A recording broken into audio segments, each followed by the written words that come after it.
So if you're looking for a breathwork training, I really can't advise enough that you include one that covers some trauma theory, some knowledge about the impact that conscious connected breathwork can put on the body. As breathwork facilitators, we've got to be able to hold a safer space for people who have trauma, and it's estimated that 70% of the people in the world have experienced what we call big T trauma. This is where they've had a big traumatic event in their childhood. With conscious connected breathwork, we're actually given a space for trauma to be healed. Actually, we do this by bringing it to the surface, allowing it to, these experiences that are held in our physical body, within our nervous system, a chance to be expressed, a chance to be released, a chance to be fully integrated. But it's just so important that the facilitator knows that what they're doing. Even with a 10-month training, it is still a relatively short time to really, understand everything there is to know about trauma, and we don't. But what we do is give a really strong foundation.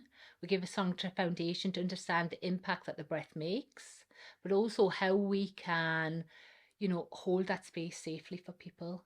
How can we, know how deep people should be able to go, and also how do we bring people back if they need to as well. One of the things that we teach about is the idea of pendulation. Means that we just go in to meet the trauma, then come back out safely, go back in, come back out. We don't have to. Sometimes you go into breathwork workshops where people haven't been trained in this, and there'll be this, this emphasis on going to these cathartic states, to be breathing fast and to really be going for it. So we can have these huge big releases. But that is not always the healthiest way to do something, and that is not always the way to bring actually the lasting healing. What we want to be doing is going in a way that we allow our past experiences come to the surface, to be held, but also to be loved, to be held safely. And ultimately what we want to do is just begin to reprogram the nervous system to something different.